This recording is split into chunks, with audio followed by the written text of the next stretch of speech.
Well, there is some strong debate on both sides at the Capitol today about the public's right to know versus crime victims' invasion of privacy. Yeah, it all stems from Sandy Hook and a hastily passed law sealing much of the crime scene evidence following that case. Our chief political correspondent Mark Davis here now with more on the big arguments happening now. Mark?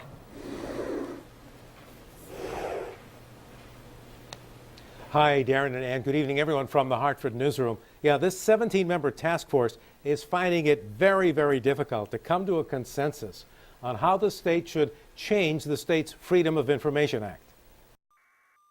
Because of the fears of the Sandy Hook families that the crime scene photos and videos of their children's bodies would be released on the internet, the legislature and the governor changed the state Freedom of Information law, closing the door on the release of any homicide photos taken by the police. It began in the legislature with Newtown, then it became every homicide forever into the future.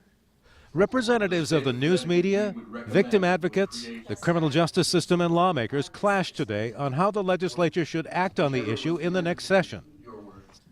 I don't want anyone to see the pictures of these kids slaughtered.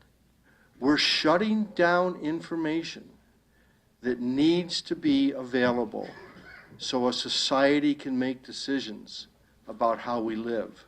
Unfortunately, we live in a very scary society where there are no rules on the internet. The internet is the basis of this argument because the mainstream media would never publish or broadcast those photos. But they are concerned that what's being proposed is a further erosion of the public's right to know. The language in the Public Act says no viewing of the photos. This is a concession. This is, okay, you can view the photos.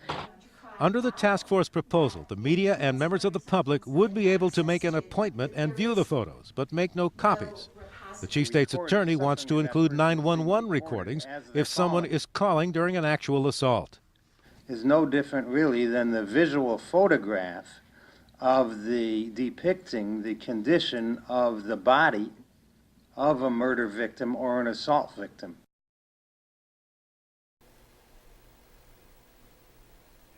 Now, it's this weighing of the rights of victims and the families of victims, like in Newtown, against the public's right to know that's making this so excruciatingly difficult for this committee. They're going to have to make some decisions and final recommendations for the General Assembly for early next year. Live from the Hartford newsroom, Mark Davis, News 8.